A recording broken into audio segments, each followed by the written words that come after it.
আজকের বিশেষ সংবাদ, বন্ধন ব্যাংক থেকে 10 লাখ টাকার লোন তুলে পাশের বাড়ির বৌদিকে নিয়ে পলাতক এনার স্বামী। কিন্তু এখন বন্ধন ব্যাংকে টাকা কি করে শোধ করবেন এটা নিয়ে বিশেষ চিন্তিত আছেন ওনার স্ত্রী। দেখুন কিভাবে টাকাটা শোধ করিবে। ও দিদি, বাড়িতে আছেন নাকি? হ্যাঁ, কে?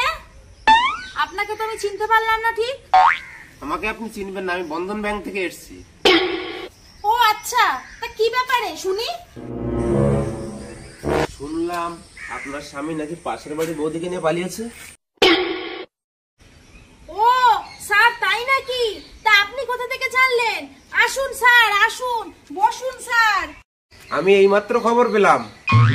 আর বলবেন না স্যার, আমার যে কি হয়ে গেল সংসারটা, এখন যে আমি কি করে বাঁচবো স্যার। ঠিক আছে দিদি, আমি আপনার সমস্যাটা বুঝতে পারছি। আপনার কি ছেলে মেয়ে আছে নাকি? না স্যার, আমার কিছু নাই। ছেলে মেয়ে নেই তো লোন শোধ করবেন কি করে? জানি না স্যার। কেন স্যার, ছেলে মেয়ে ছাড়া কি লোন শোধ করা যাবে না স্যার? আপনি একটা ব্যবস্থা করুন স্যার। আচ্ছা, আপনি কি কি কাজ করতে পারেন? আমি সব কাজ করতে পারি স্যার। আচ্ছা, আপনি বাসন মাজতে পারেন? না স্যার, এটা বাদে আমি সব পারি। আচ্ছা, আপনি ঘর মুছতে পারেন? না স্যার, আমি এটা বাদে সব পারি। আচ্ছা, আপনি বাসন মাজতে পারেন? না স্যার, এটা বাদে আমি সব পারি। আচ্ছা, আপনি বাচ্চার পটি পরিষ্কার করতে পারেন? না স্যার, হাতে নোংরা লাগবে বলে এগুলো আমি করতে পারি না স্যার, এটা বাদে আমি সব পারি। আচ্ছা, আপনি চা বানাতে পারেন?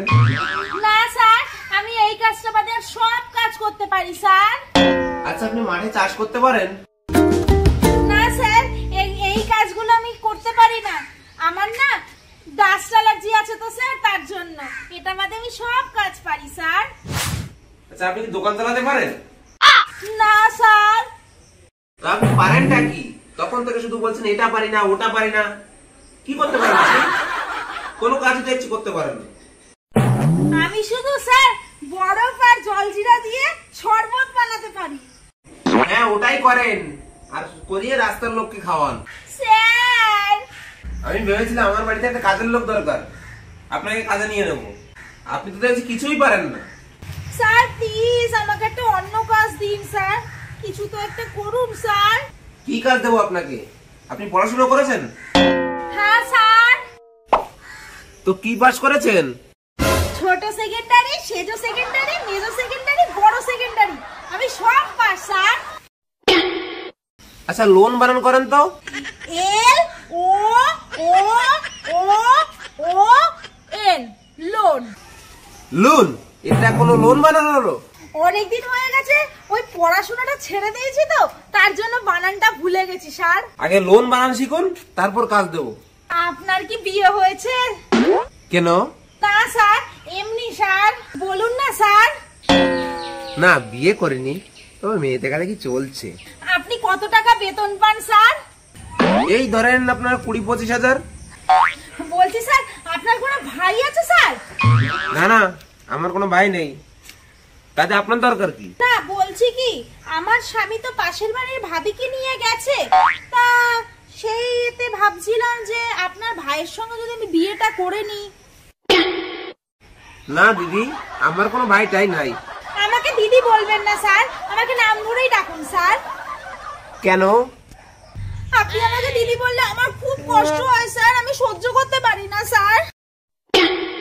কিছু না মনে করলে একটা কথা বলবো স্যার? হ্যাঁ বলুন। আপনি আমাকে বিয়ে করবেন? আপনার সাথে আমি পালাতে চাই। কি? আমি আপনাকে বিয়ে করতে পারবো না। আমার স্বামী পাশের বাড়ির বৌদিকে নিয়ে পালিয়ে গেছে, আমিও চাই আমার স্বামীর রেকর্ড ভাঙতে। হোয়াট? হ্যাঁ স্যার, চলুন না পালাই স্যার। না দিদি, আপনি বিবাহিত, আর তাছাড়া আপনি সেকেন্ড হ্যান্ড, আপনাকে আমি বিয়ে করতে পারবো না। তাই স্যার, পুরনো জিনিস যত্ন করে রাখলে সব সময় নতুন হয়ে যায় স্যার। আর তাছাড়া আমার তো মাত্র বিয়ের 6 মাস হলো, আমি তো এখনো সেকেন্ড হ্যান্ড হইনি স্যার। দেখুন দিদি, আমার বাড়ি থেকে মেনে নেবে না। না মানে না মানুক গে, আমি তো মানি। আমি কিছু জানি না, আপনি এখন আমার সাথে পালাবেন। এবার হ্যাঁ কি না সেটা বলুন তো আগে স্যার। পালাতে পারি, তবে একটা শর্তে। কি শর্ত বলুন স্যার, আমি আপনার সব শর্তে রাজি। এটা যেন কেউ না জানে যে আপনার স্বামী যতদিন না আসবে ততদিন আমি লোন শোধ করব, আর যখন আসবে তখন আমার পুরো টাকাটা দিয়ে আপনাকে নিয়ে যাবে। হ্যাঁ স্যার, তাই হবে। তাহলে আপনি রেডি থাকেন, আমি গাড়ি দেখতে যাচ্ছি।